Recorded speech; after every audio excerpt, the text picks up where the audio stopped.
Alrighty, we welcome you back, viewers, to another exciting episode of Tarheel by Dark. And if you thought last night was nuts, wait. We joined this evening's scene at that same warehouse where the wrecking crew was invited to last night. This time, though, it's a little different. Um, as when our characters step inside, they're going to basically recognize the place, but those bleachers are not even there. They're not that they're rolled away; they're non-existent. There's no wrestling ring there. There's no. Apparently, the locker room's still there, but I mean that's pretty much it.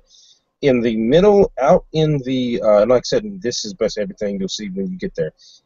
Out where that wrestling ring would have been, there is a single uh, basically floor-wide green carpet. And like I said, and that's so when you guys get there, that's what you see. Wrecking crew, you guys basically have stopped back by to check in on this guy, see if he's, basically checking up on him, checking up on his background and whatnot. No shim on the contracts? No shim on the contracts. He's legit. I'll sign.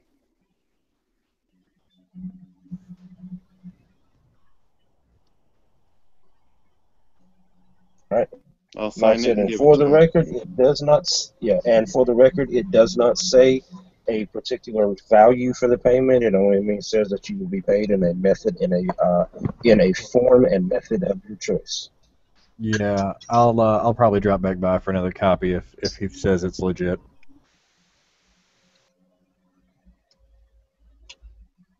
All right, so Woody signs on.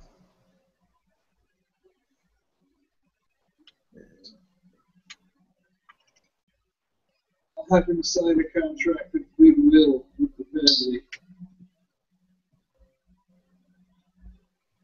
All right, say again, Jake. So I'll have him sign a contract of goodwill with the family. On top of my payment. All right, copy that. All right, as you guys basically are taking care of the the business here, you hear what sounds like a helicopter outside that familiar sound. I look to see if it's mine. Doesn't look like yours. It ain't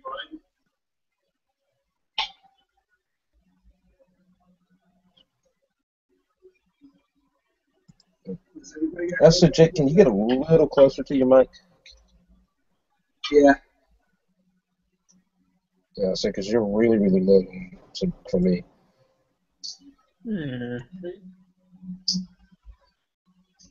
the fuck else has a helicopter besides me? Go ahead and describe it, Walt. All right.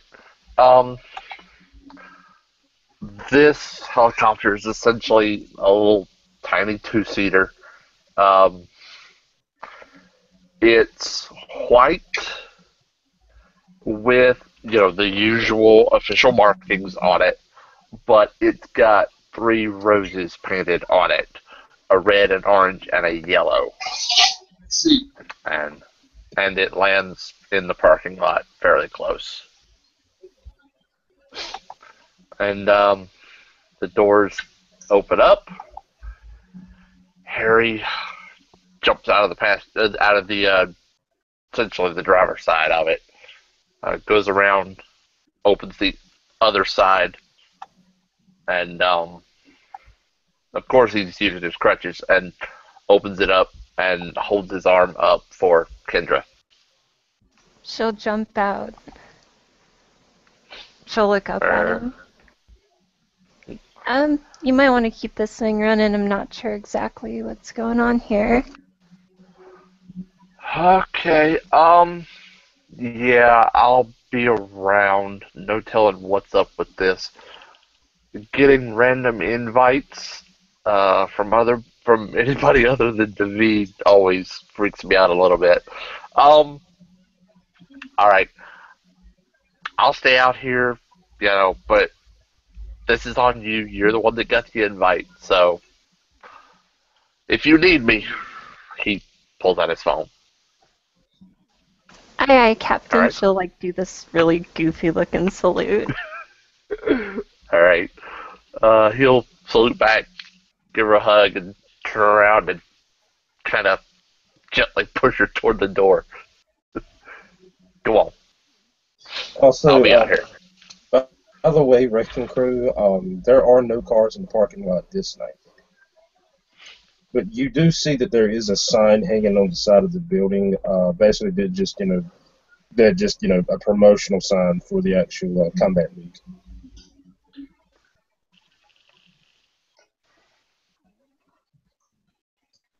All right, now Josh, however you wish to arrive, same thing. There's no cars in the parking lot, minus that same helicopter and whatever form of transportation the Wrecking Crew decided to use to come by. All right. So stopping to kind of appraise the situation, noticing the helicopter, I'm just kind of walking in I imagine, the back door of the building. What back door? You're getting the eyeball fucked by the Wrecking Crew. Or at least by Enzo. He's wearing sunglasses to be staring at you the whole time you're walking. Alright. I'll just do my best to ignore it. Yep. Go on All right, in. by the way, since you, Josh and Kira, since you guys haven't actually ever seen this building before, this is a large warehouse building. We're talking like storage warehouse building. There are no windows that you can see in the place. It's a single door, and we're talking like probably somewhere in the neighborhood of maybe 50, 60,000 square foot warehouse. It's out on the edge of the East Carolina district, going towards the Wake district.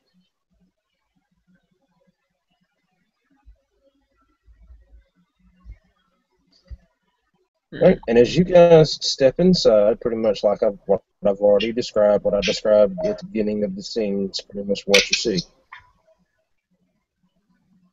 And like I said, same thing. You see that the Wrecking Crew, the Wrecking Crew is there. They've apparently signed some kind of documentation with a gentleman who was wearing quite possibly the tackiest suit you think you've ever seen in your life. You're pretty sure he bought the thing from Walmart about 10 minutes ago. And I mean, we're talking like a yellow sport jacket with khaki pants and a black button down. Kendra will look over at Mr. Waters and she'll be like, "Oh no, I knew I had a bad feeling about this. I didn't realize that you're going to be here, Mr. Waters." Well, we can't always be choosers in what fate presents before us. He'll just sort of kind of shrug and keep on moving. Oh, hey, I recognize that guy over there. That's the Reverend.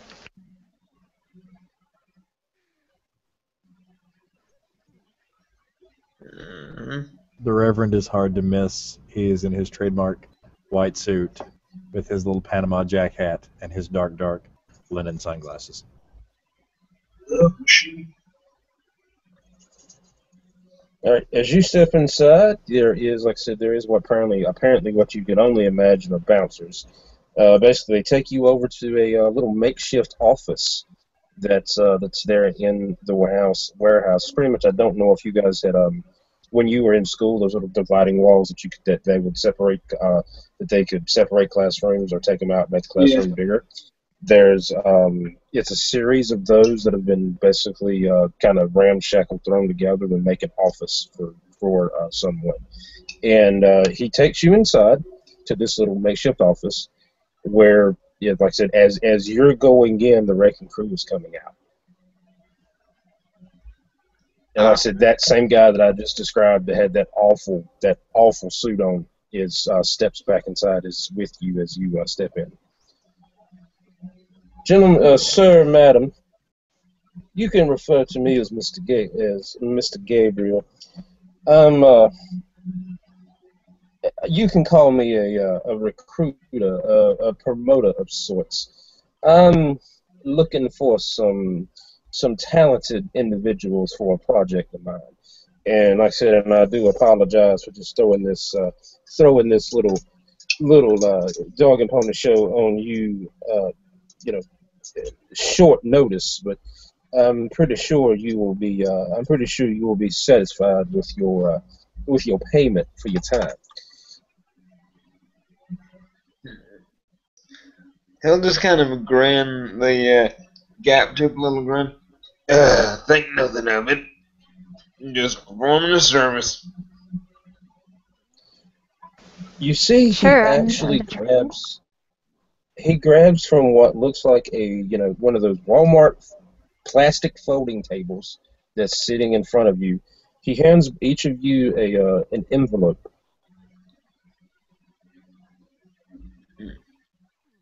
So I'll kind of look inside, see what the deal is. Inside each of the envelopes, it's not the actual check itself, but it is a photocopy for the equivalency of 5 favors. And this is in both of the envelopes. I will make sure that you get the real thing upon completion of your the little test I have for you.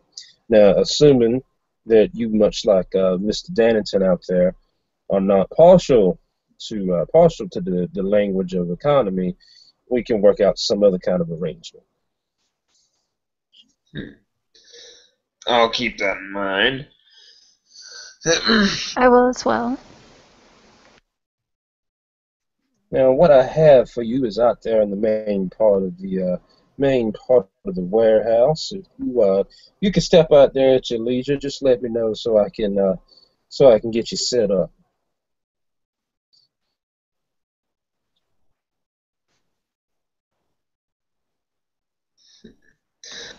All right. As Kendra goes out the door with Mr. Waters, she'll kind of turn and look to him.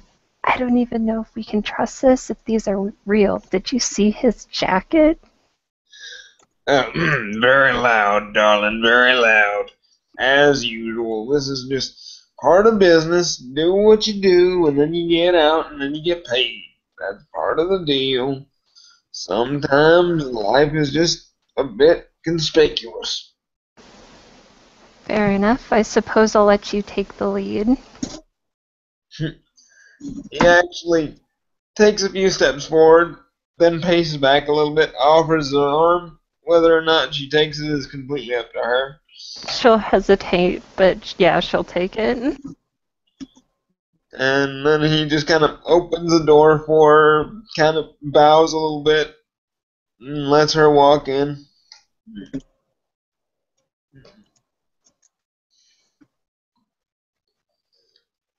Alright, as you step out onto the main warehouse floor, that same green carpet that I was described, you see it. But as you do, it starts to change. The building itself starts to change, almost like a simulation of something is appearing around you. And as the lights that were on in the warehouse flicker off, and as they flick back on, what you see before you in the middle of the warehouse is a single large green plumbing pipe. I know how to do this. Follow me. Alright, being completely out of his generational limit, he will, of course, let the newbie kind of do this. Since he feels comfortable with this weird Greco-Roman plumbing pipe just suddenly appearing out of nowhere. Jump up and down on it. It'll totally work. You first. Okay, he'll actually move forward, kind of hesitantly, jumping up and down, a little bit confused. Just like... And it does exactly what you think it does. Uh-huh. So as you step inside, or as you hop onto the pipe, again, the warehouse goes black. And as the lights come back up, in front of you, you see a mirror. Your dress has been changed. Both of you have been changed to the look of a pair of Italian plumbers. One of you is wearing a red jumpsuit, the other is wearing a green one. Kendall, bend over. You can't see my ass crack, can you? And he'll just kind of look at that a bit nonplussed and just kind of waver off. No, I think you're covered. You're fine. All right. And he'll just kind of move forward, kind of observing around the room. Perception investigation to see what the deal is, because I'm thinking these guys have some like extremely powerful hologram projectors. I'm looking for cameras. I'm a bit confused. Just like, I'm thinking they knocked me out, dressed me as some sort of plumber. I have no idea what the hell's going on. I'm just dealing with it. All right, roll it. Roll it. All right. Victim of stuff I do not understand. Woo! And 3 successes. You do not see any kind of cameras anywhere. You do see written on the mirror is the word World 1-1.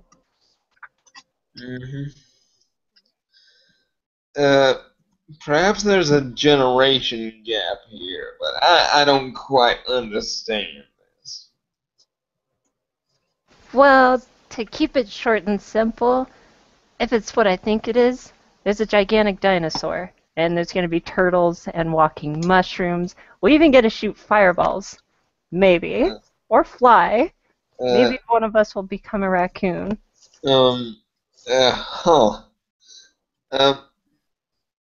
Understood vaguely. So he'll just sort of move forward into the room, kind of looking around to see what on earth she's talking about. She was correct. There, as you step into the room, you see in front of you, a long hallway, or what you think is a hallway. Some distance away, you see a rather large flagpole beside of what looks like a brick or concrete keep-like castle building. Mm-hmm. There are a number of what looks like holes in the ground on the way. There also is a number of almost looks like gravity-defying floating blocks in the air. Floating blocks? Along with some of the craziest looking creatures you think you've ever seen in your life. She was right. It's, turtles almost as tall as you are. There's turtles that have wings. There's an egg, some type of dinosaur-looking egg that's sitting in front of you on the ground. So, let me allow a little glimpse into Ashford's inner monologue, if I can here. Go for it. Right now, he's flashing back to a time when he was in Pakistan and took some very extraordinarily strong acid. He does not know what the hell's going on. He's just rolling with the drug trip. Well, you seem to have some bizarre form of foresight when it comes to these things, so what on earth do I do dealing with these gigantic tortoises? Kendra will kind of look over at him. She'll tear a tuft of her hair off and put it over the top of her lip. May I do Kendra's inner monologue? Yes, you may.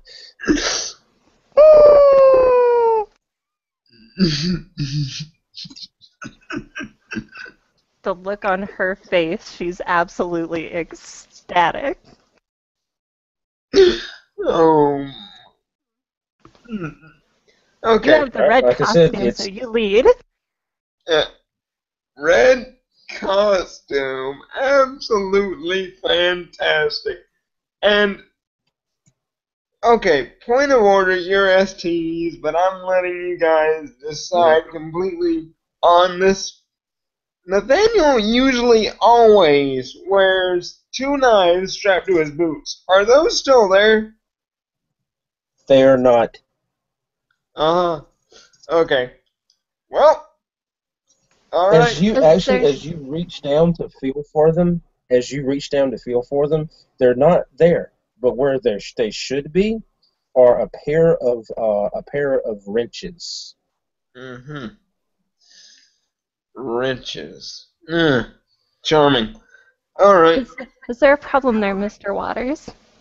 Well, I'm not looking forward to bashing giant tortoises about the head, but Jump on him and throw him at the mushroom people. mushroom people. Yes, ma'am. I Or- understand. Or kick him. If you see a flower, give it to me, though, please. He's he's literally struggling with the Alice in Wonderland variety of insanity that he is now facing. I have stepped through the looking glass.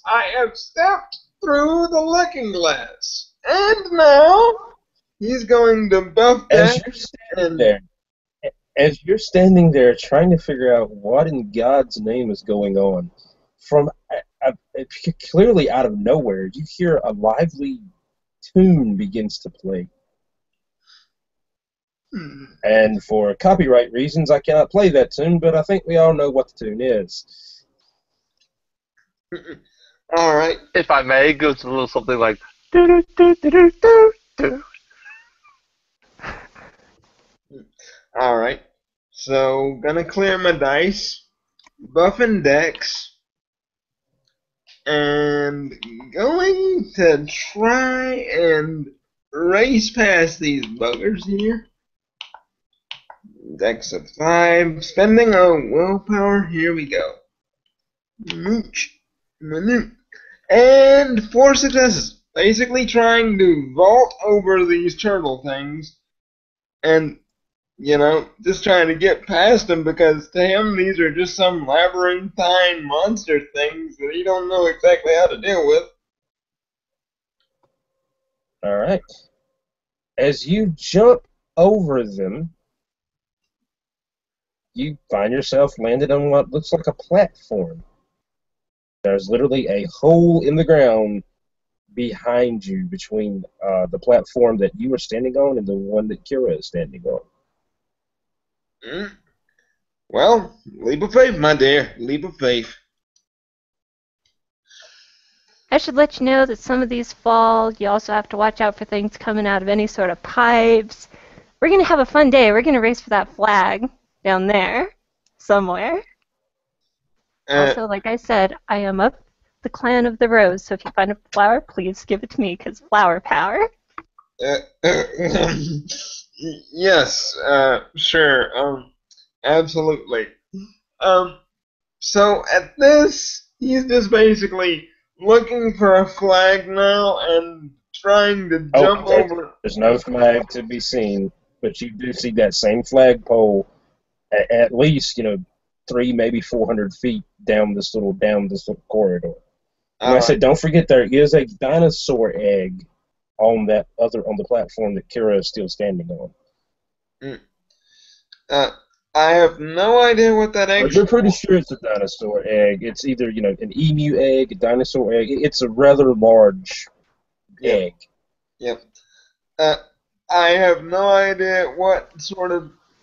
That's our friend. We should totally bring that along with us, and whenever it hatches, we'll feed it the mushrooms and hope it doesn't go on a psychedelic trip. Psychedelic trip sounds like a fun day. All right, Alonzi. Okay. With the reference to drugs, he's actually feeling a bit more sane. So he just thinks he's really high and dealing with something extraordinarily weird. So,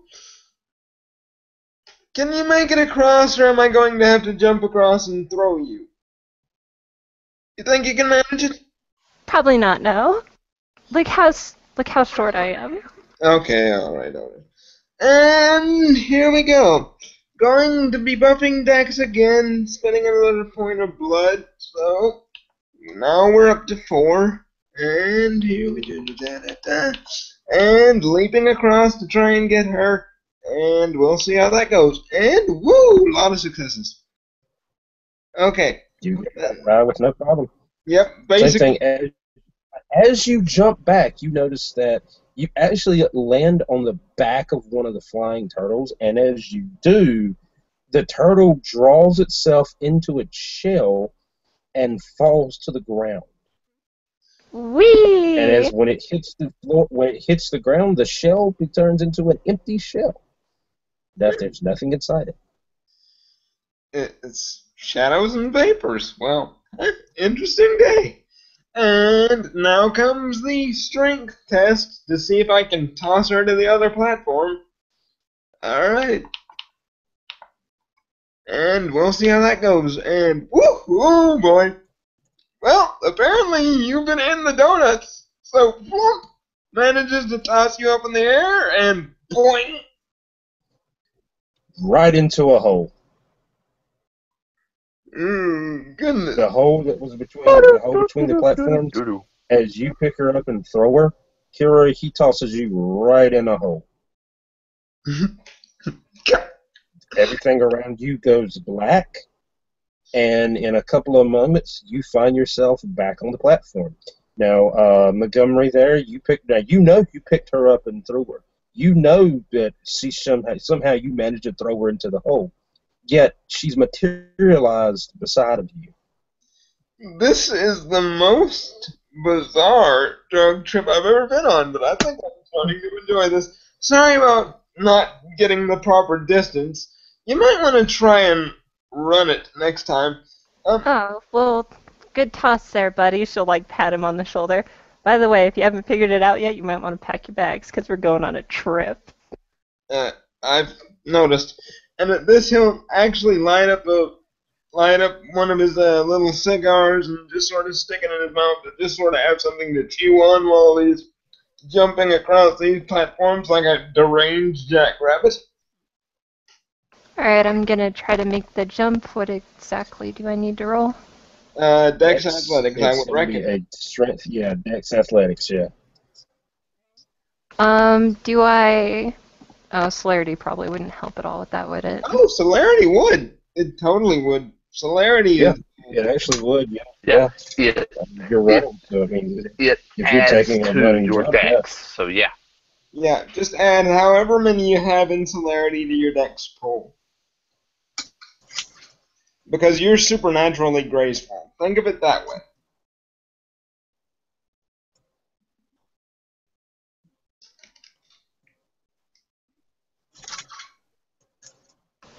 So I made 3.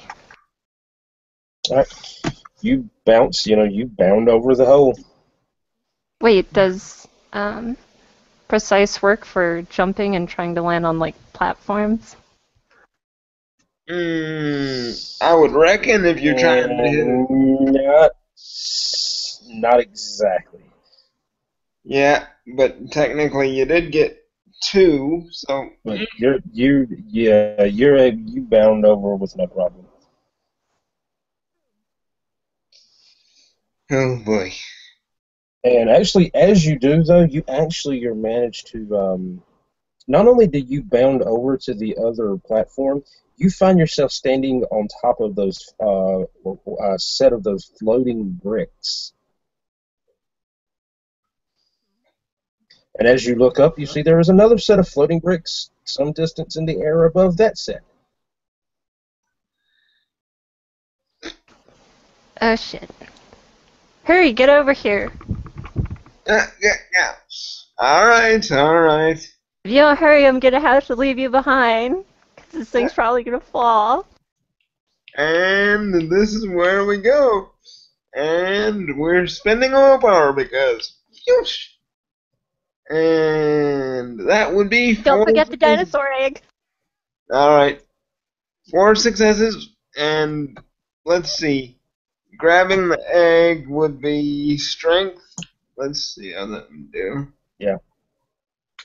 Alright, rolling that for the hell of it. Let's see how this dino egg, if it's actually that heavy or whoop. Well, 2 successes. As you attempt to pick it up, the thing starts to hatch. Someone help me, I believe Dino is now awake. Oh, okay, alright. Grab him, we'll find a saddle later. I'll explain all this. Get on the block. Okay. So, having bounded over to the next platform, very thoroughly confused with a squirming dino egg in his arms, Ashford is basically looking like he's mildly drunk. Alright, okay. Just one weirdness at a time, and setting down the egg a bit confused. What do we do with this here? We feed it stuff. Like the turtles and the mushrooms and the... all sorts of things. No time to explain. Get on the other block. Okay. And we'll see how that goes. Trying to bound again as effectively as possible.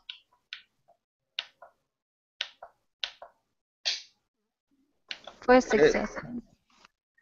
Woo! Very agile for a prissy Englishman. Yes, you are. All right, basically. So let me make sure I understand this right. Kira, you're on one set of the blocks. He's standing on the set above you, right? Mm-hmm. Oh, I thought I ran and jumped, and then I was saying that he needed to grab the dinosaur egg and jump onto mine. But yeah, I guess maybe. I don't know. Okay, I'm just making sure. Just making sure. All right. As Mr. Waters here lands on that set of blocks ahead above you, you notice one of them falls and strikes the end of the set that you are standing on. Kendra, as it does, the block that was struck falls away as well. So basically, the one block fell from the set above you and knocked off one of the blocks from the set that you're standing on. So I need to make another one to try to jump before I fall all the way down? Yes, you do.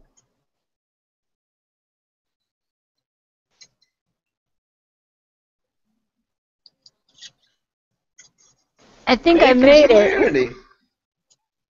Yeah, you made it. All kinds. Yep. You're able to bound off of that set of bricks onto the platform. So kind of make like a karate-like stance. Wah! Look how awesome I am at this. Like I told you. As your feet hit that platform, both of you hear a sound.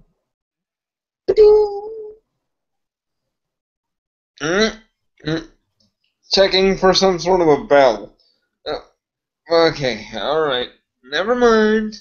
Looking down at the gigantic ostrich egg squirming on the other side here, a bit confused.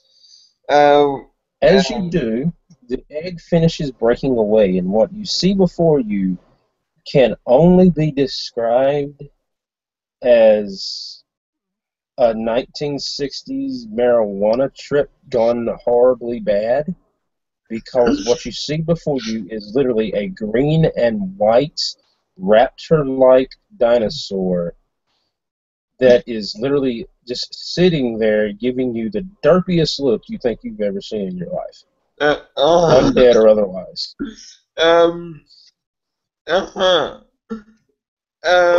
Look at it, so adorable. I'm glad you think so. Well, seems like we have our own little Woodstock Loch Ness monster thing. So, now then. But, now, Ashford's just struggling on, confused, but kind of admiring the gazelle-like bounding of the young little tiny person. See, I told you you're more capable than you thought. You need to learn to trust yourself more and other people less. But it's so cute. We need to feed it like apples and mushrooms and turtles and things, and they'll get big. Which might be scary for you, but not for me, because it loves me. Look how much it loves me. Okay. It's your pet. All right? That's your pet. This dinosaur thing, you see, it actually opens its mouth, and as it does, it literally fires its tongue out, almost like you would see a reptile would throw its tongue out of its mouth to catch a fly from the air. Definitely useful in some respects, I guess. So basically, what we're trying to do now is find something. So smash onto one of those turtle things and give it what's left of it. If, maybe it likes turtle stew. I don't know any better. Can I make a perception check to look around me to see if there's any? Okay. Yes, you can.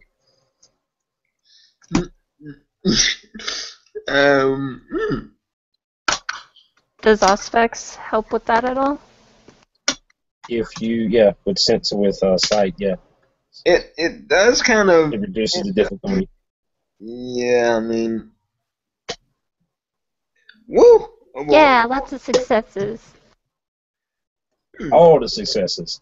There's several. That same turtle shell that Mr. Waters here hopped on and knocked the turtle out of his laying there. And also, as you're looking around some distance on the next platform over, you see that there are two dwarf-like gentlemen. They appear to have a pair of hammers in each one of their hands, as they appear to be throwing them back and forth to each other. I didn't know Tyrion Lannister had a labor union. Well, now you learn everything.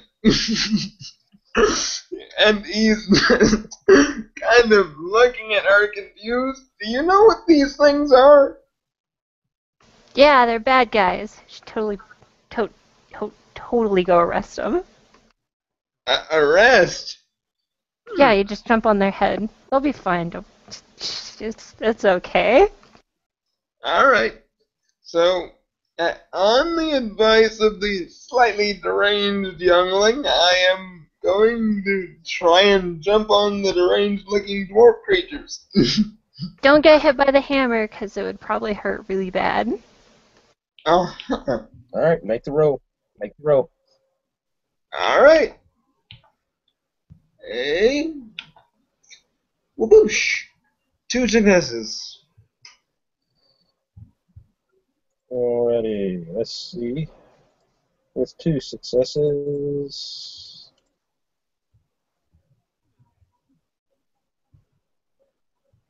Come on. So for Alright, as you jump over, you find yourself standing on top of this little dwarf-like creature's head. But you're not standing on it. It's like you're floating like a couple of inches to the left of his head. With the, huh? Huh. Yeah. So at this, with the little problem, he's going to try and reach for one of the wrenches at his boot and wallop the dwarf creature with it. Okay, make the roll. Strength roll. Alright, well. I think I know what happened. She'll hold out her arm, she'll yell, glitch! And she'll look at her arm. She'll hold it out again, she'll look at her arm. Hang on. As you hold out your arm there, Kira, you notice that from the shoulder to the elbow looks correct, but from the elbow down is literally like a half a centimeter off center. All right. And Woo-doo. 3 successes. All right. That'll be 3 successes plus your strength +1.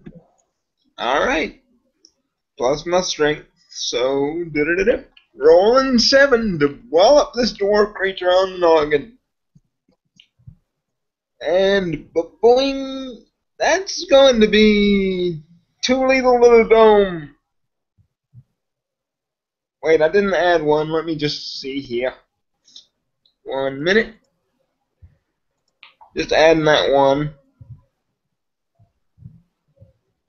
So, well, it soaks it, but then got walloped in the head with a wrench.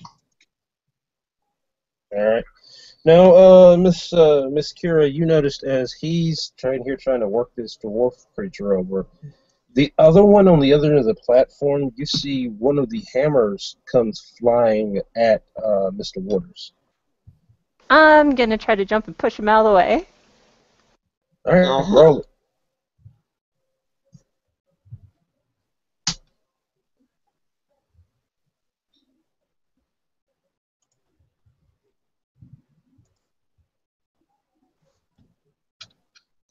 And, well, So I got 1 success.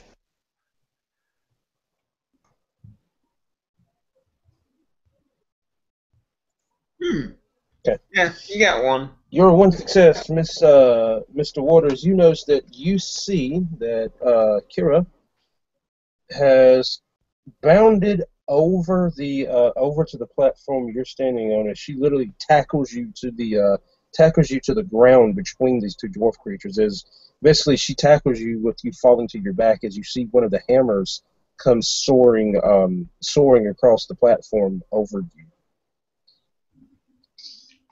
Bit of a Grinch moment as this giant hammer clangs harmlessly to the ground, and he seems to have a bit of an amused expression, and picks her up, kind of dusts her up. Thank you, and reaches for the other wrench to try and wallop it again. Roll it. All right. And we'll see how I do here. And boom. And that's 3. So, strength +1 +3. Rolling my 8. And kabonk. Okay. All right. 2 successes. So, walloping and then noggin again. Jesus.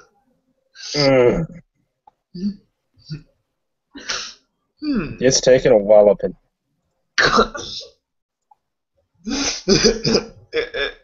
Looking at this sledge-faced creature like, oh boy. And just kind of trying to tug her by her arm and just kind of running past it because I don't want to fight this thing. It keeps taking ass whippings. All right, as you basically start trying to pull her away, as you come to your feet, as you turn to try to run, what you see, you literally see a large, red, with white spots, mushroom, quite literally falls from the sky onto the platform. As it does, it begins rolling towards the other dwarf creature. Grab it!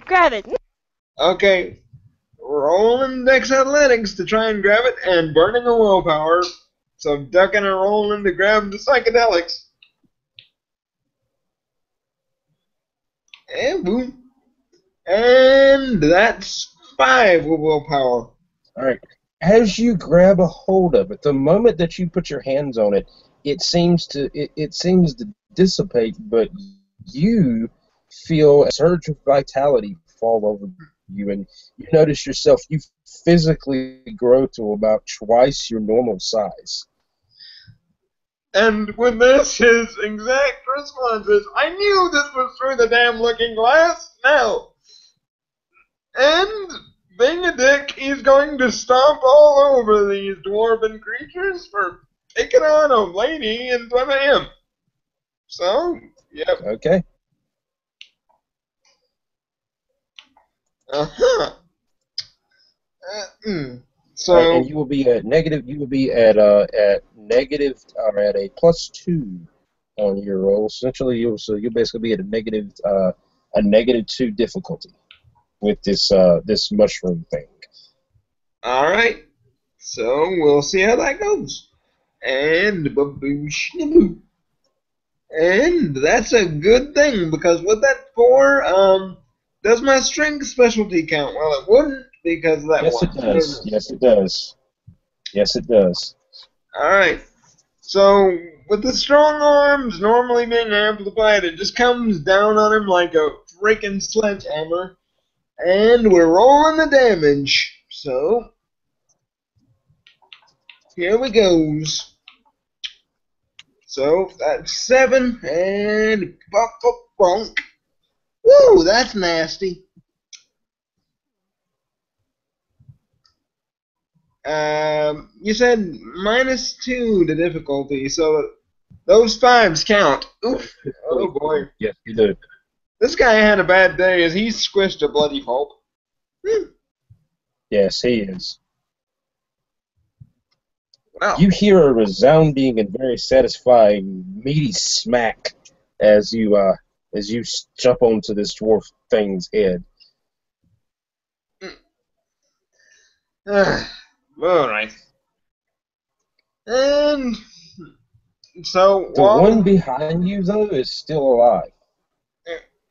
Uh-huh.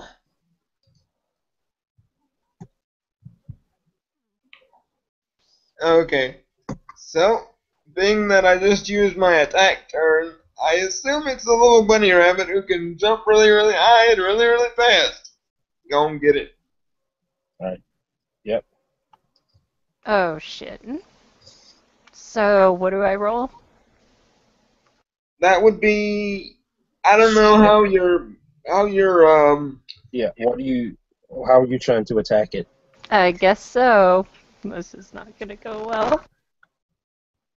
well, Yeah. since you're trying to jump on it, use Dex Athletics, which would be your Dex plus your Celerity plus your Athletics. Yep.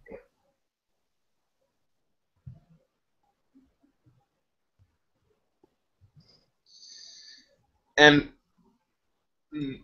just kind of looking rather confused as his head kind of scrapes the ceiling, seeing the rabbity missile just kind of boing.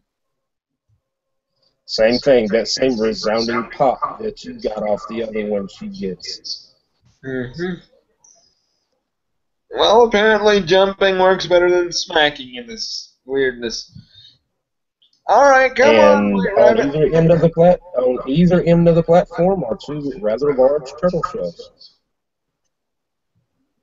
Alright, so I'm gonna toss him over to that bizarre Woodstockian dragon creature that I just think is the end result of some very weird mushrooms. So, I don't know how strength would be affected in a giant It begins to hop across the remaining bricks down onto the platform that you guys are standing on.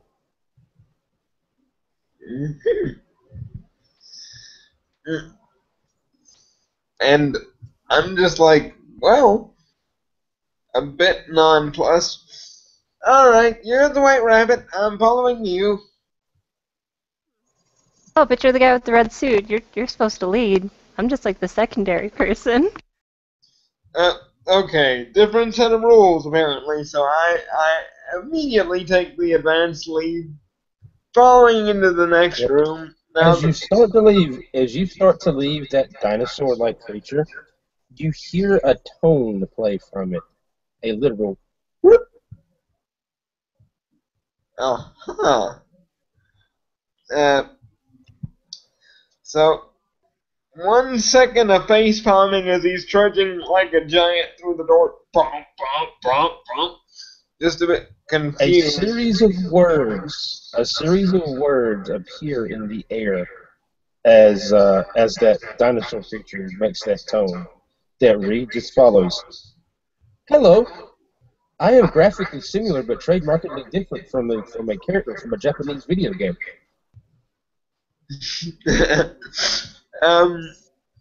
And Nathaniel, barely having the knowledge to know what a video game is, he's just like,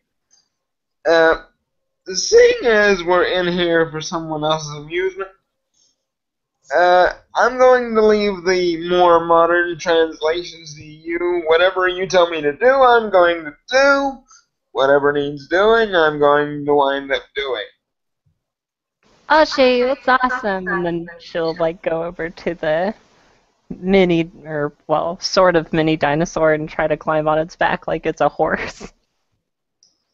It actually lets you do it. It lets you do it. And I just have this look like, of course, for her, she would get the behaving dinosaur. And I just kind of like look at her like, a bit confused, and try to, climb on top of the weird velociraptor thing. It actually lets you on. Okay, now I know I'm tripping. Now I absolutely know it. She'll hug it around the neck. Oh, it's so cute. Onward. Alright. So, just basically holding on for dear life as the giant lizard just assumes they're running.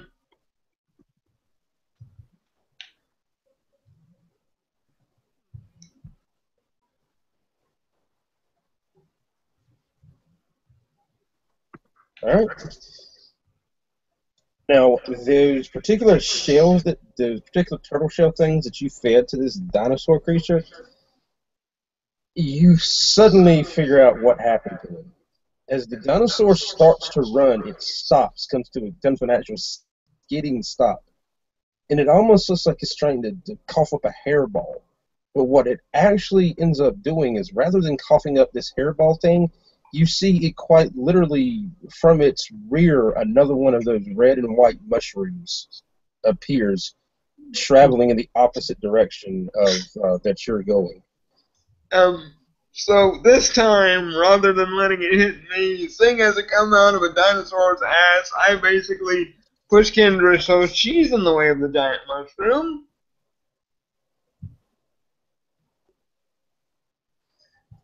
And let nature take its course in this bizarre term of physics. Yep. Same thing that happened to him. You feel a surge of vitality as you are physically increased to twice your normal size, Kara. She looks down. Oh man, this is what it must be like to be tall. It's kind of weird.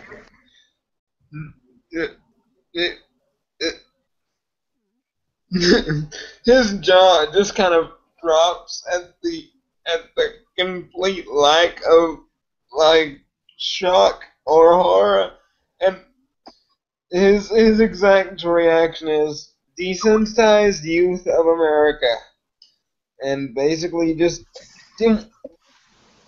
Oh! Look how gargantuan my hands are.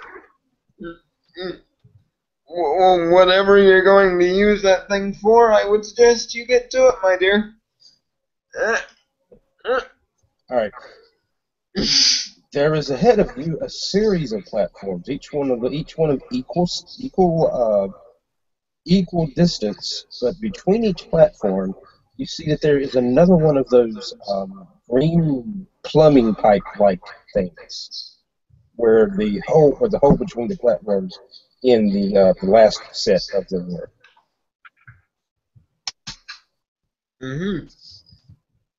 Following behind the gigantic girl, it just a little bit confused and a little bit nonplussed. Ha!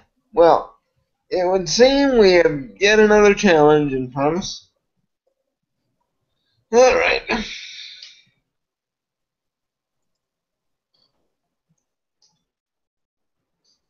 She had to step away. So, but anyway, as you start to bound from platform to platform. Mm-hmm.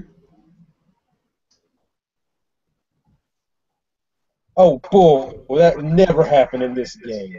As you start to bound from platform to platform, you notice that they're actually those particular pipes are just apparently just normal pipes.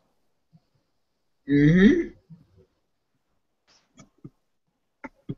So, looking at this grouping of pipes, he's going to move forward and jump into one, a little bit confused, not seeing any particular difference between them, just kind of looking at the green pipes and expecting kind of like a Shawshank Redemption scene crawling through what he can only assume might All be.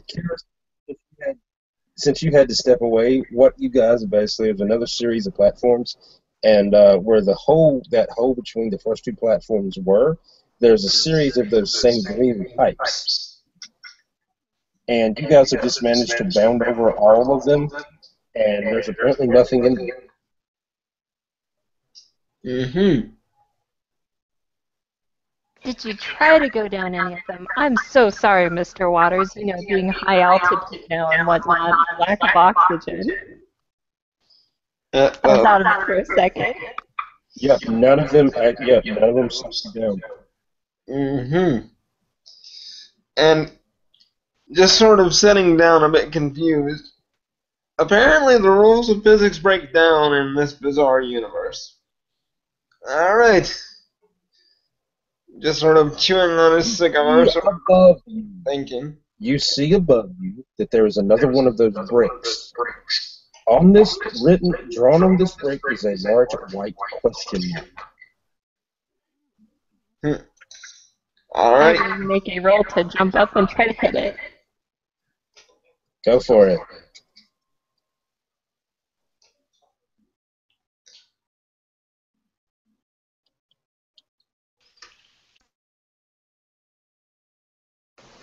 I got a few successes. As you jump up and hit this block, it literally turns to what looks like concrete. And as it does, you hear that little ding noise that you've heard before. Mm-hmm.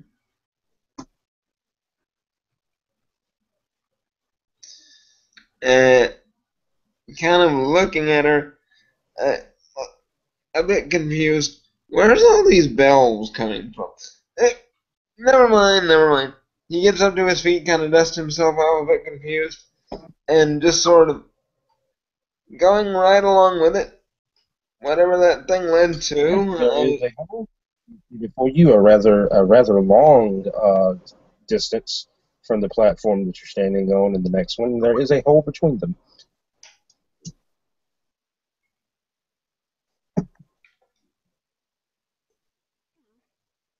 Mm-hmm. Wait, what was that? All right, there's a rather long. The next platform is very far away. There is a hole between the platform you're standing on and the next one, and you see that there are very, very thin slivers of platform between the platform you're standing on and the next one.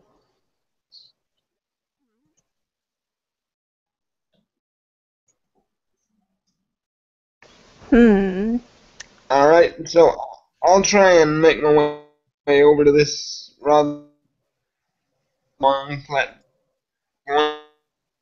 See what happens. Alright.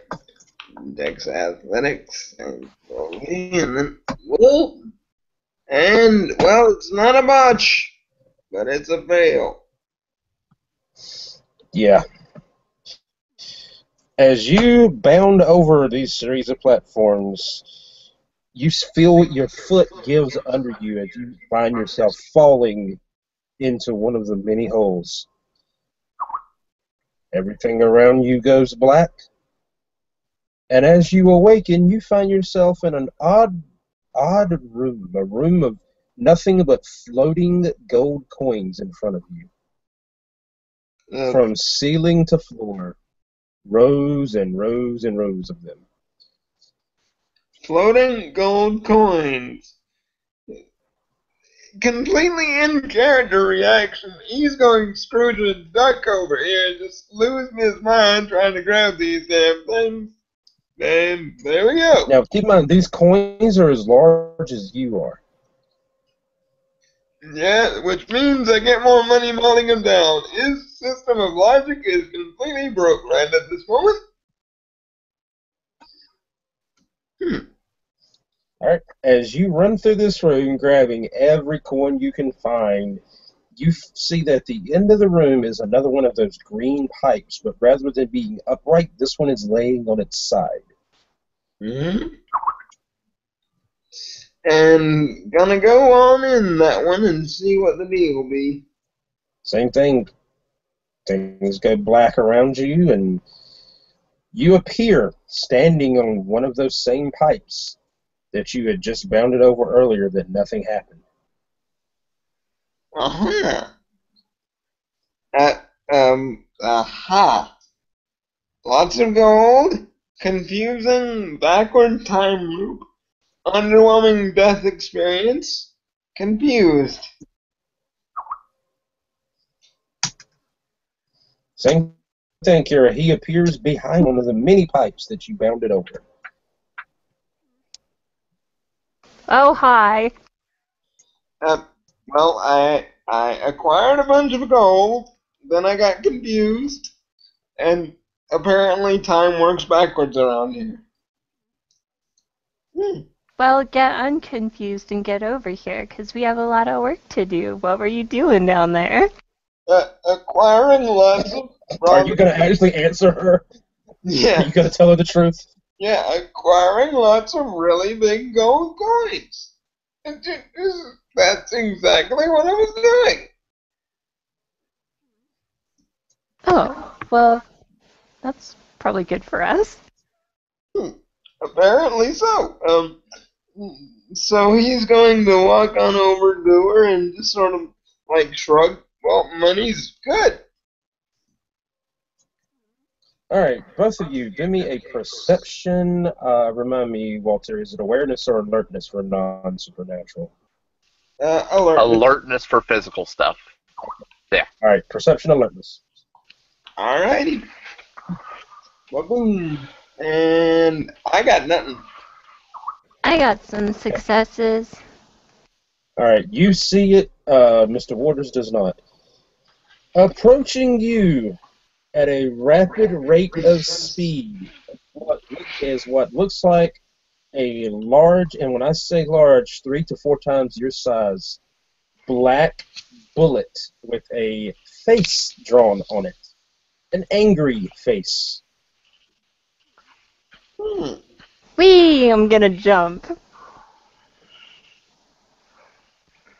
Yep. Okay. So, Mr. Waters, you see your comrade here just jumps into the air for no reason whatsoever. Okay. Seeing as she's doing that for absolutely no reason. Alright. You must understand. Successes. Yeah. Yeah. Knowing absolutely nothing about this universe, he's just going to follow her lead, confused as all shit. So he's going to try and jump too. Let's see how well I do on this. And boom. And 3 successes. So yay. All right. As our pair of adventurers here bound into the air, Mr. Waters, you see below you passes quite a large blackish silver-looking bullet with a face drawn, an angry face drawn on either side of it. Now, this bullet is about 4 or 5 times your height. So that's a mastiff or a bulldog or what in this bizarre universe? No, There's it's a an actual bullet. It's an actual bullet. Yeah, I know, but in character, he doesn't know how to react to that. He's trying to make sense of it. Yeah. She'll look over at him. There's a bullet with your name on it. Well, glad I missed it then. Don't think Fortitude would have covered that.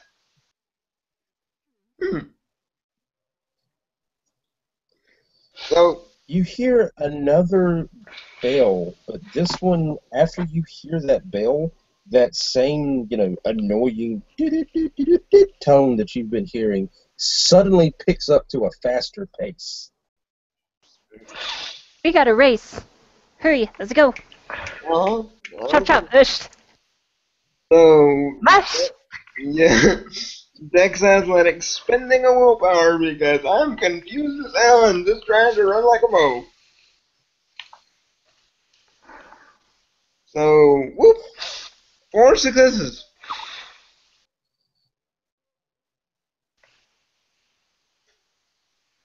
Actually wind up beating Celerity Girl. Wow, that's impressive.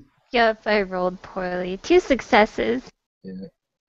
You run ahead of her to find yourself looking at a long bridge over what appears to be a river of either lava or fire. You're not entirely sure. On the other end of the bridge is that same flagpole that you've seen, as well as that concrete-like castle. Careful. I imagine falling in fiery lava would hurt. So, going to try and make it across this bridge now and try not to get roasted alive. Go get him, dinosaur. And I'm gonna try to jump over the top of him. Alright. 2 successes. Alright, 2 successes. Josh just hasn't come up yet. Alright, let's see how mine goes. And baboosh. Woo! Woo! A lot. 4. Quite a few successes. You're actually not able to jump over him, however, you do land right beside of him as he picks up the pace, hightailing it across this bridge, until what appears before you, almost as if it fell from the air, is a rather large humanoid-like dinosaur. A long Stegosaurus-like spine with that same Stegosaurus-like tail. On its head is a gold crown. It's a very deformed dragon. Alright. Yes, it's a very deformed dragon, and it's gonna start breathing fire, so... Okay. Probably take care of that. Yep. So his reaction, of course, is going to try and be to jump on the freaking dragon. Badook. And... Kendra's gonna try to jump over it onto the other side of the bridge. 4 successes on that. Okay. Alright, nice jump. There, Kira. Successes! Ooh! Well over the bridge. Well over the other side of the bridge. And, Mr. Waters, you have landed on this dragon's head. As you do, you hear it, that same resounding meaty smack that you heard with wolf-like creatures, you hear it again, but the thing does not die. So, basically like Wile E. Coyote trying to stomp on a keg of dynamite. And he's just going to try and jump over its head now onto the other side. A bit confused. And buffing Dex by 1. And you. Glad it is. I am going to make a perception, I guess it would be alertness, to look to see if there's any kind of thing to let the bridge loose so that the thing will fall. Roll it.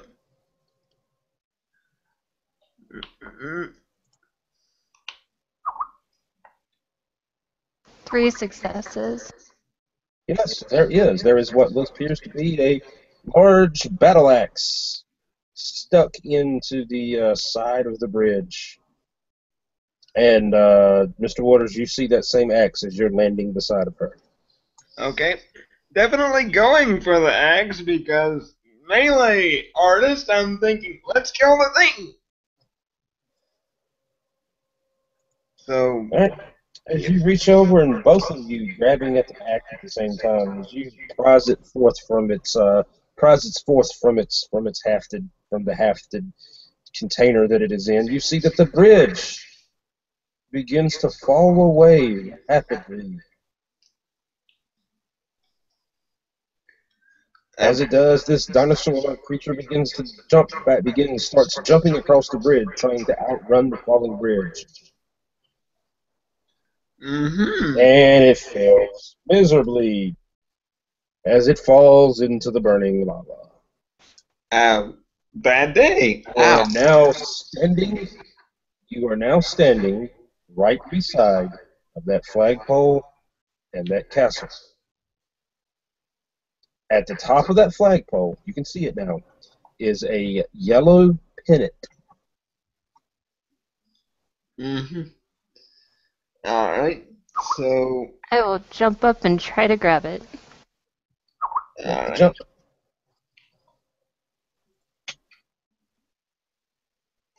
Yay, successes! Alright, Mr. Waters, you see that your compatriot here takes a bounding leap up to the top of the flagpole. As she does, she grabs onto the pennant and begins to ride the flagpole upward. As she rides it upward, the pennant begins to descend to the bottom of the flagpole.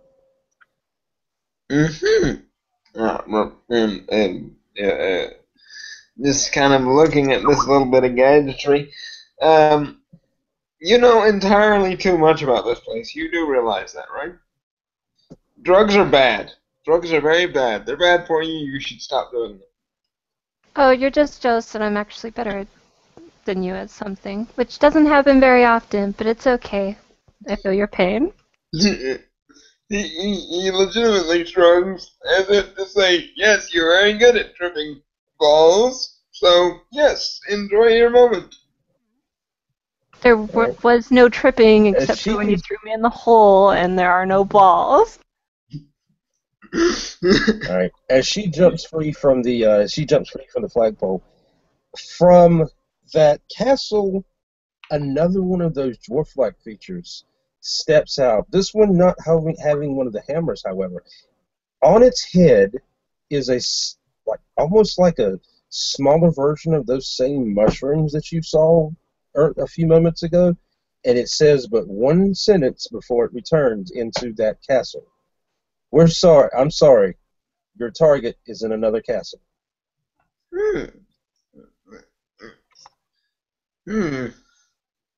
Very confusing. Target. What target?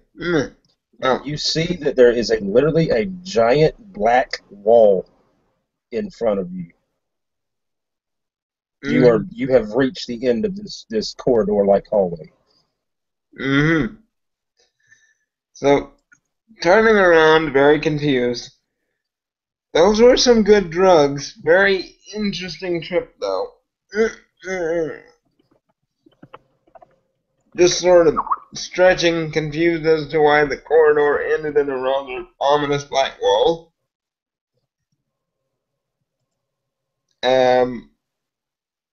You know better about this.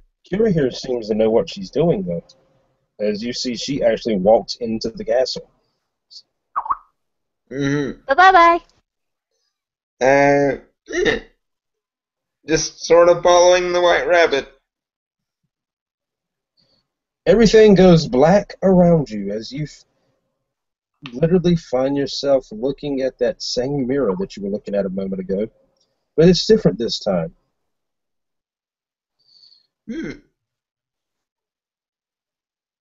It literally reads World 1-2.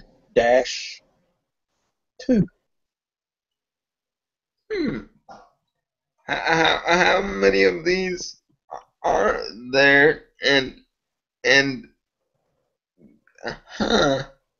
There's a bazillion of them. Well, maybe not that many, but there's a lot of them. And I'm not even sure if we can cheat. I mean, I'm not one for cheating. You might be.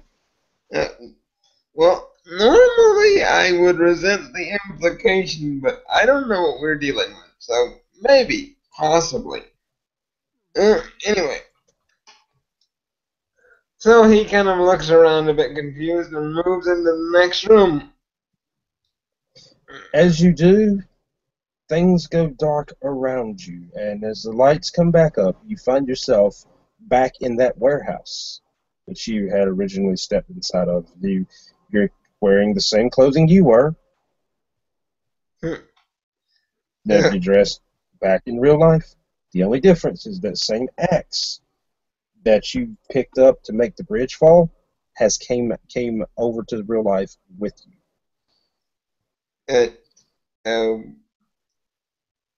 Unless you're somehow skilled with bladed weapons, I think I might keep this. Oh yeah, go for it. I don't see myself bearing that into anybody ever. Very happily just sort of taking that over one shoulder and kind of tucking it into his trench coat. Alright, well, at least the drug trip had benefits. Well, most interesting. Walt, I just saw your message now.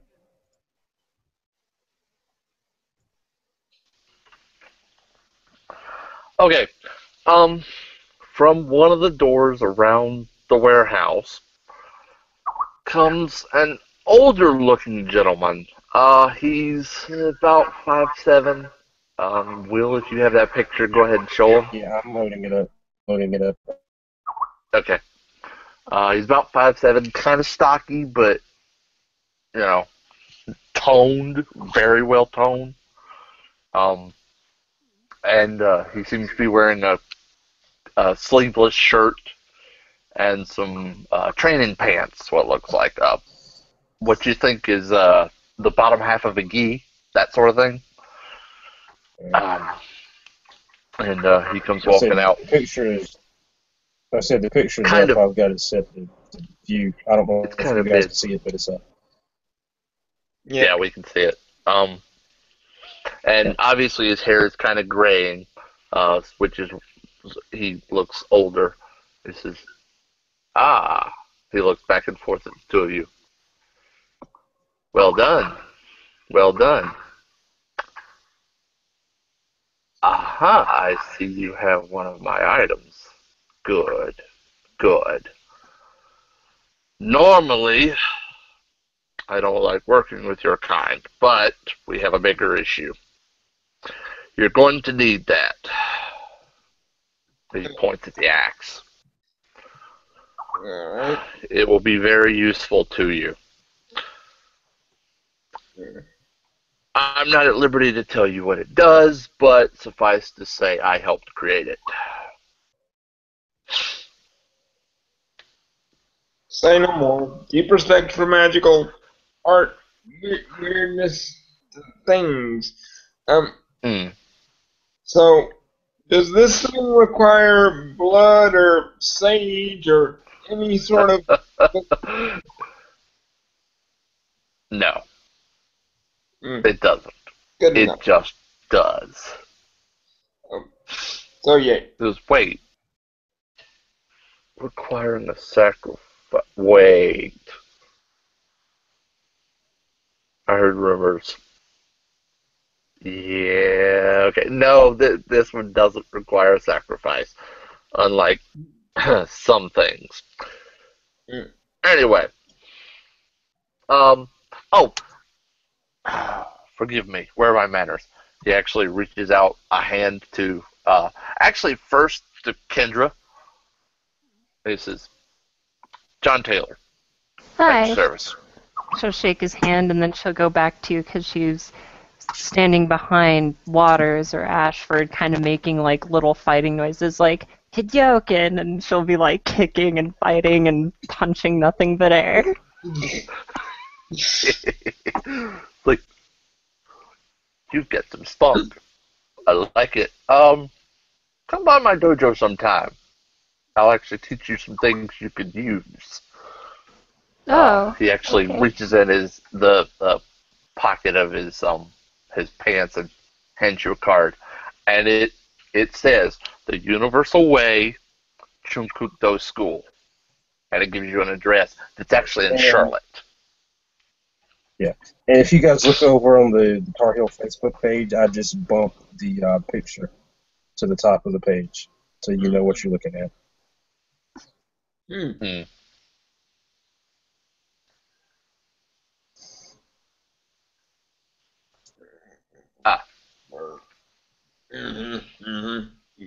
Imposing fella. Oh, big guy. Now, and he actually will, after he talks to Kendra, he'll switch over to you and extend his hand to Ashford. He'll kind of clasp in the old school kind of warrior checking for daggers kind of handshake, and then just kind of remember what, being. Okay, tell you what.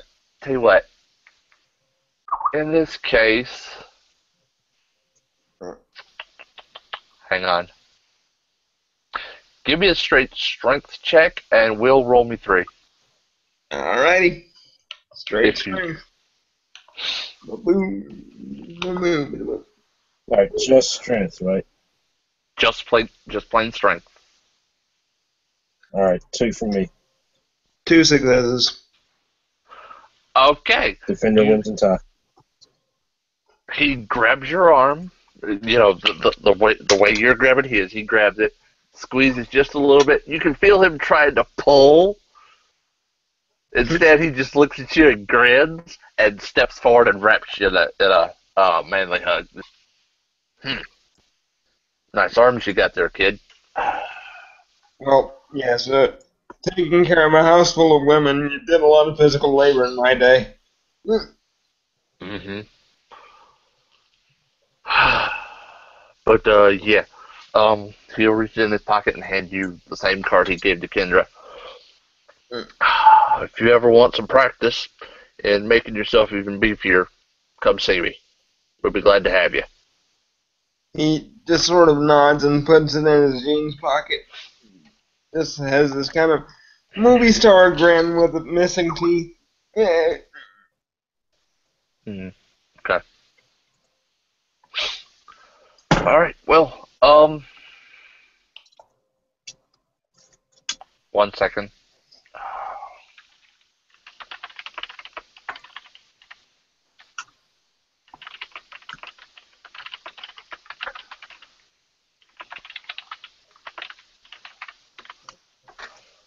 Will, if you'll check Facebook real quick. Yeah, it's coming up. All right.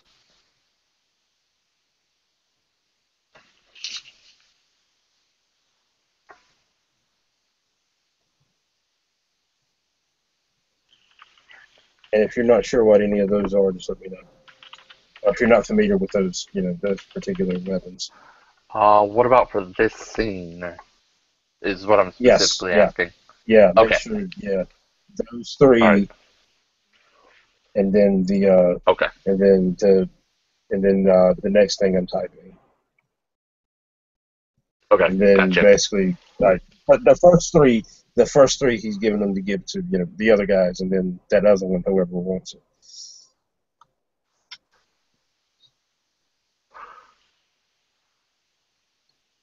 So wait. So that third is that last is what's available? Yeah, that's what he's between the two that's standing. They're standing here. Okay. All right. He looks between you two. He says, don't know which one of you wants that. He points at the axe. But that's yours to have.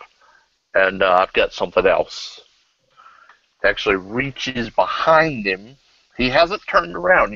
So you haven't been able to see his back yet. Reaches behind him and pulls out a pouch, a leather pouch. Opens it up, and you see several throwing stars in it.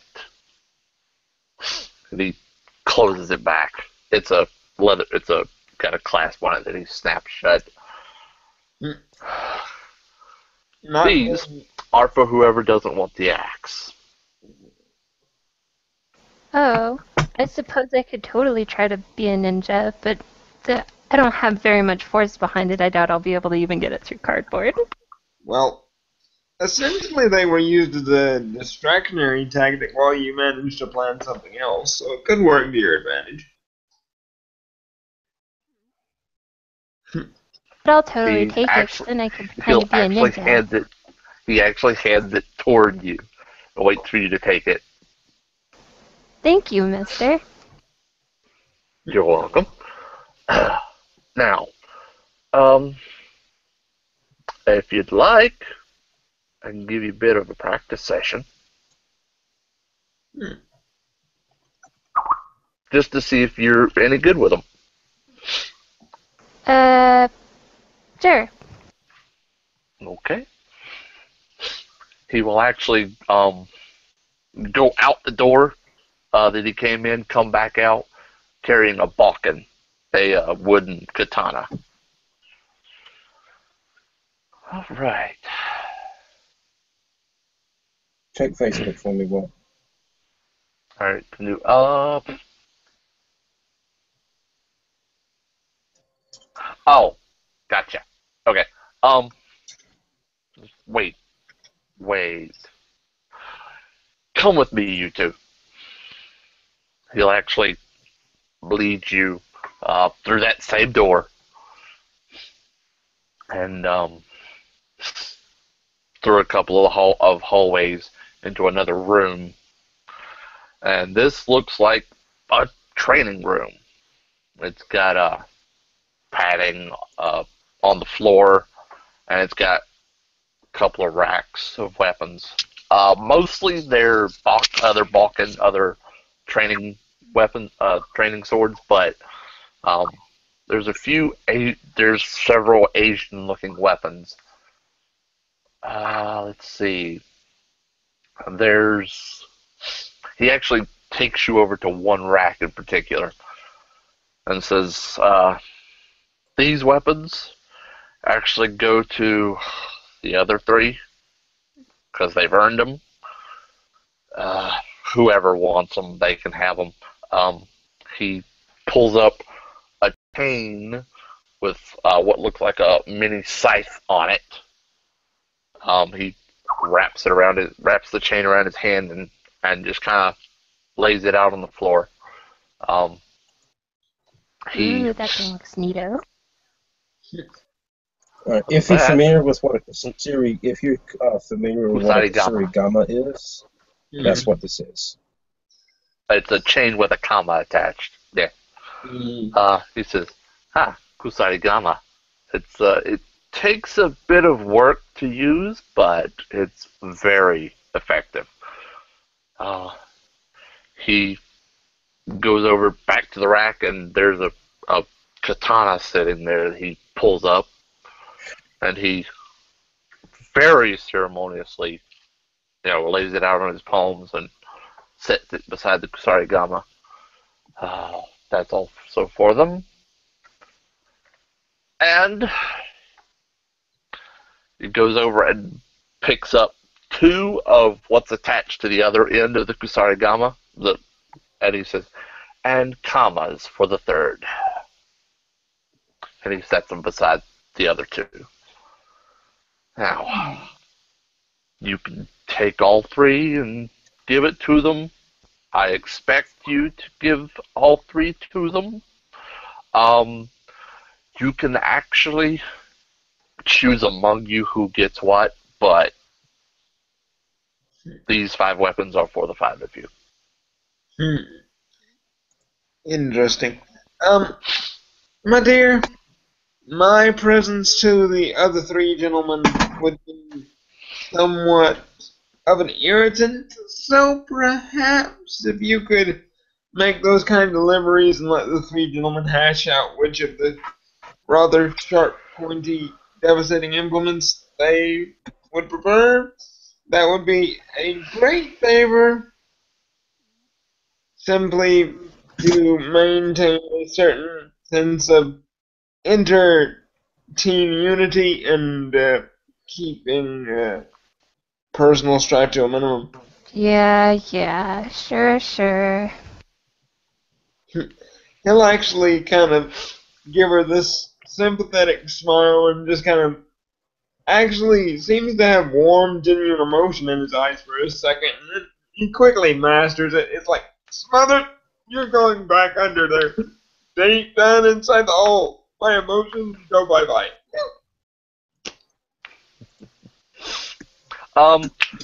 When you start to smile, he looks over and grins at you. Smiles are very becoming on your kind. Learn to embrace it. Oh, well, yes. Embracing a lot of things lately. He just sort of... Because if you weren't, I'd probably be killing you right now. And he looks back and forth at the 2 of you very menacingly.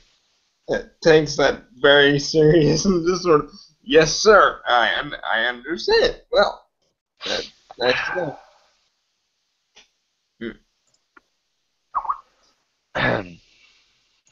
Yes, well, yeah, we can do a training session in scene if you want, or just practice out of scene. I don't know how long this has gone. A good while. We need to kind of wrap it up. All right. And So then, the Reverend, the good Rev, has stopped back by to reclaim his material. So. Okay. Of course. Tell you what. Obviously, as an in-game, when they bump into you, then you'll get it done. Mm-hmm. So he says, we can practice a little bit later. And I'll be here for a while, till I have to get back to my dojo. But I believe we're done here. Whoever wants to take the weapons, I can show you out. Yes, sir. He'll just gently kind of hand them over to the lady and just sort of a slight smile creases his face and he just sort of, gives her a bit of a one-armed hug. Now, don't tell anyone I did that. She kind of recoils back a little. Yeah, I won't mention it. Alright. Alright. He'll actually walk back to the door you came in, open it up, and shoo you out. And he'll walk back through the hallways and toward the main floor. All right, good. The good Reverend is just pretty much standing there wrapping up, your business for the evening. Mr. Waters and Kendra, you see that they have emerged from a side room. They are carrying, or she is carrying, what looks to be like an Asian weaponry assortment. That's interesting. And the 2 are accompanied by the gentleman in Will's display there. Is this a gentleman I have seen before? Yes, no? No. You have not seen You him have before, not. no. Okay. But he sees you and just stops. Pull the sunglasses down and look over the top of them. And push them back into place. Hi, Mr. Reverend. He just sort of steps aside and lets the other two go by. Do you need any help with that, darling? Oh, sure, yeah. Some of these are like your guys's, and the one big guy that was with you and the other goofy-looking guy. All right, just tell me what you want me to carry, dear. Oh, you can sort them out amongst yourselves. She'll like hand you a pouch and then hand you like some flingy-looking weapon, 2 commas, and I think it was a sword. Yeah, a katana. Yeah. A katana. A kasarigama and a pair of commas is what she has in hand. And she just handed you a leather pouch. Yeah. Okay. Dare I ask what's in the bag? Sharp, pointy things. Open it. You'll look inside. You hear? Okay, what you see is throwing that shuriken, throwing stars. If I can talk. The gentleman looks and says, you 3 can have 3 of those. The other 2 goes to these 2. Fair enough, sir. I appreciate that. You're going to need them. That does not fill me with warm fuzzies. As a note, Ashford still has the axe in his trench coat, so he's holding on to that because it's the only vaguely Indo-European weapon that... Okay, yeah. All right, so yeah. So what he said, the other one goes to her. Scratch that. Because I thought he had it out in the open. Okay. Well, my dear, ladies first. Oh. I'll walk with him to wherever it is that whatever it is she came in. That helicopter is out there in the parking lot. Okay. Uh-huh. And Harry is seeing the people come out and, well, actually, the gentleman lets you all go, and he just sort of turns around and walks back, and then we switch scenes. And Harry is actually outside waiting. He sees the group come out, and he hops out of the driver's side and grabs his crutches, walks over. He sees you with he sees you with just an assortment of weapons and says, "Well, where'd you get those?" Long story. We play video games, big brother. What? Wait. Video games? They gave you weapons for playing video games. Yeah, look, there's even ninja cookies, and she grabs the leather pouch and pulls out shuriken. Cookies. And then you hear like a wah sort of noise. And then she karate chops the air. If you weren't already dead, I'd be afraid you'd hurt yourself. This one's really cool. She'll take the one that has the commas on the end that's like a chain thing. She'll just start swinging it around wildly. The Reverend will hold his hat and duck. And Harry steps away. Sister, let's not do that. You might hurt somebody. Lethal deadly implement. Actually, everybody but Kendra, make me a. Did Dodge get added to V20? I don't remember if it did or not. No, Dodge was a Dark Ages thing, which is now just supplemented by athletic dex. It's just athletics. Yeah, Dodge used to be. Yeah, so make me dex. Yeah, dex athletics. That'll work. Okay.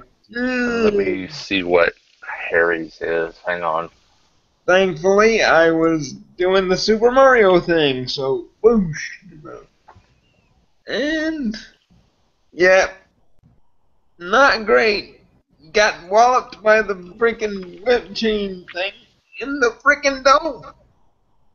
There we go. Next athletics. For those that fail this, 3. Mm-hmm. 3 dice. Yeah, this is gonna be interesting. For those that don't get at least one success, let me know. Obviously, Josh, I've got you. That would be Moy. I'm good. I got 2 10s. All right. Oh yeah, you dodged it with authority. Yep. Basically, just a drill spiking through the system.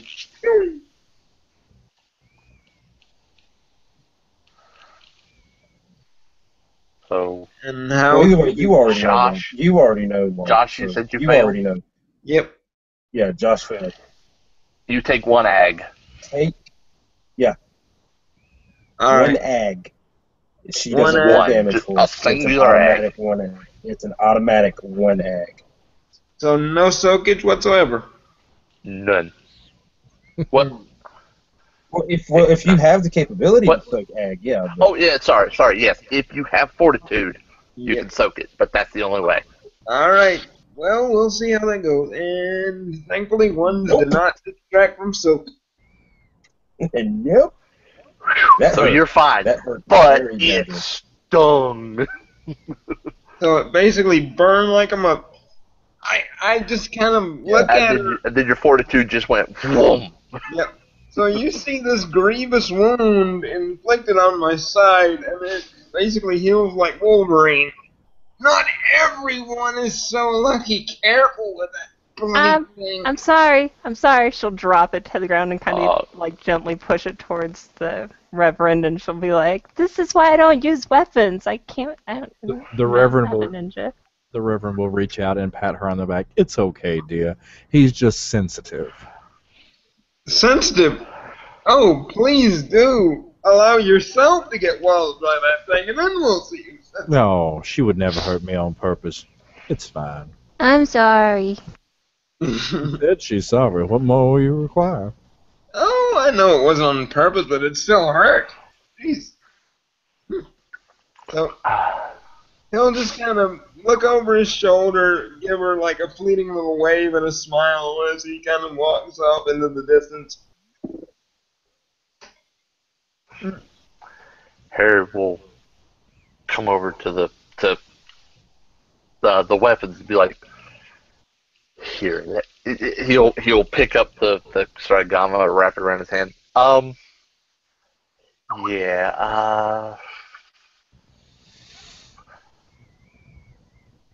Who were these supposed to go to?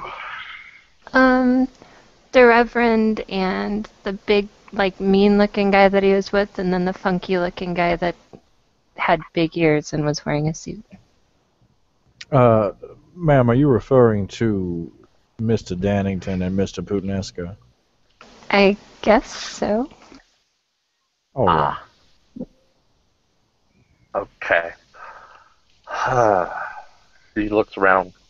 There's 4. Would you like the cookies, dear heart? I'm not really a weapons person, so you can go ahead and decide amongst yours.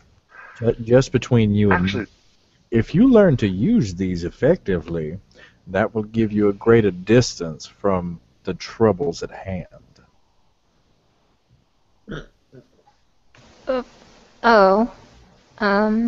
Okay. Whenever he says that, you see Harry nodding. Yeah, he's right. That way, if you ever need to use them, you are not directly adjacent to the thing trying to eat you. I would hate for something to happen to you, dear. Okay. And he leans in. Plus, if you get good, you can throw several before they can get to you. The man has a point. She looks at her. I tend to run, big brother. I don't fight stuff. I'm not I'm not big and scary like his friend. Well, if those hurt like this did, they might think twice. It would definitely put a halt in their stride. Here, let me... Because I saw his face when that hit him. The Reverend will pull one out of the bag and pull his sleeve up and kind of stab it into his wrist. One ag, unless you have fortitude. Nope, I'll take an egg. Yep. All right. And I'll pull it out, wipe it off, drop it back in the bag, and hand it to her with a very, very sour look on my face. Oh no! Can you grab the medical bag that's in the helicopter, please? It's fine, dear. I just want to show you that they are very, very dangerous. I know, that's why I don't like weapons. Hold on, I need to grab the bag. So I'm gonna make a roll to see how much I can heal. Try. Alright, go for it. Take that medicine.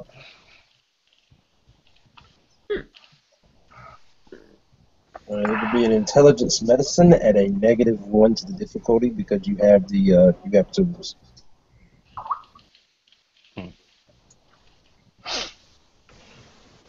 Wait, so I'm not doing like anything like suturing or anything? I'm not doing anything that would require No, you just dexterity? cleaned up the. I mean, this is assuming this. I'm assuming that you are doing all that with that. Intelligence usually works with medicine because medicine is a knowledge, and also because you have to know what you're doing before your dex will kick in to let you do it. Mm-hmm. Okay. Yeah. So basically, what's happening here is the intelligence medicine is going to add to your add automatic successes to the actual performance of stitching up the wound. So 3 successes. So So how many you got that? So that's 3 automatic successes. Yeah, so that's 3 automatic. You can heal him. You can heal him solely on the automatic successes if you want to. All right, that works. Well, thank you. All right, now Reverend, obviously she can't heal, ag that quick. Yeah. But you can feel after she's had a chance to to put the medical salve on it and clean it up. It feels considerably better than it did. Maybe the wound penalty is gone and I can just heal it when I go to bed. Yeah. Thank you, dear. You didn't have to do that. I just wanted you to know that they are very powerful indeed, and that should not take more than 1 or 2 of these to get the point across that you are not an individual to be messed with. Okie dokie. If you'd like, I'll buy you a target so you can practice with them. Oh no, it's fine. It's okay. Thank you though. All right. If you'd like, I can take those other 3 back to the other gentleman. Oh yeah, here you go. Thank you. So Harry will hand over the Kusarigama that he wrapped around his arm. Is there anything else that I can do for you this evening? Not for me. I think I'm okay. Thank you though. All right.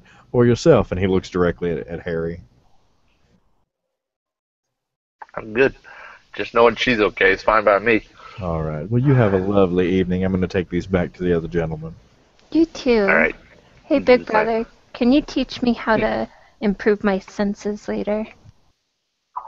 Yeah, sure. Depends how far you want to go with it. But yeah, I can do that. No problem. Awesome. All right. He actually looks over at Waters and says, "You went in there, didn't you get something?" And at this, he had left. Oh, he already left? Yeah. Yeah, he had The already thing Oh, is, sorry. him having Roll that to back. walk- Sorry about that. No, him Sorry about having that. to Okay. walk, he's probably a few feet away by now, but yeah. So he just sort of lets a little bit of a blue-gray glint of steel kind of shine through, and he just sort of tucks it back under his trench coat. Oh, I've got something. I'm fine. and they'll just keep on Okay. walking.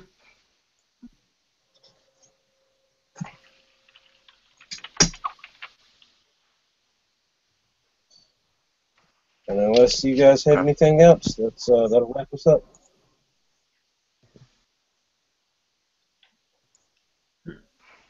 I think I'm good. I'm good. Good. Alrighty, so ladies and gentlemen, viewers, that has been the Tarheel Munchkin Initiation Test, Nintendo Edition. Thanks for watching.